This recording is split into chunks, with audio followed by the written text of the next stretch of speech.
Victoria's Secret is out! Pak na pak ang mga modelo ng 2025 Victoria's Secret Fashion Show sa New York dahil sa malaanghel na outfitan.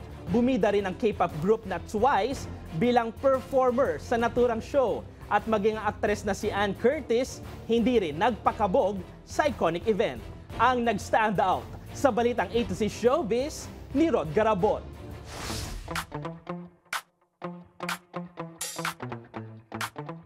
The Angels has arrived!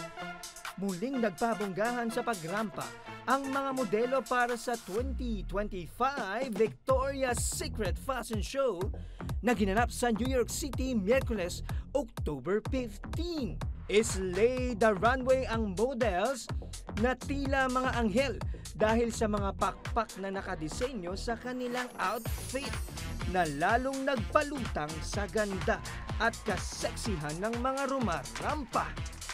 Bukod dyan, may pasabog na performances din ang iconic runway show na mula sa K-pop group na Twice na isa sa mga inaabangan ng lahat.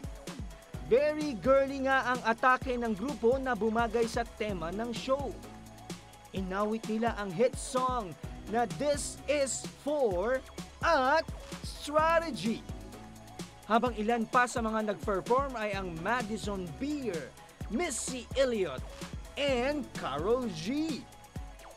Bumida rin siyempre sa pagrampa ang ilang celebrity models gaya ni Gigi Hadid na may white and pink angel versions.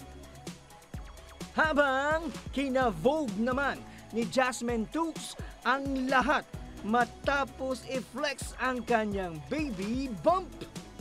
Samantala, dumalo rin sa naturang fashion show ang nag-iisang diyosa ng Philippine television at its Showtime host, Ann Curtis.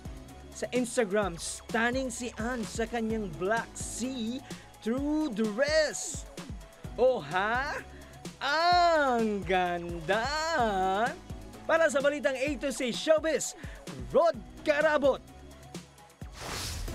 Kung kayo ay may kwentong kakaiba, mga kwento ng pag-ibig o storya ng inspirasyon at pag-asa, maaari nyo itong ibahagi. Sumali sa ating Facebook group na Balitang A to Z, panoorin ang replay ng ating programa at sundan ang ating social media pages, hanapin ang Balitang A to Z. Ang ating pabaong quote of the night ngayong Huwebes ay mula sa musikerong si Kurt Cobain. Sabi niya, tungkulin ng kabataan ang hamunin ang korupsyon.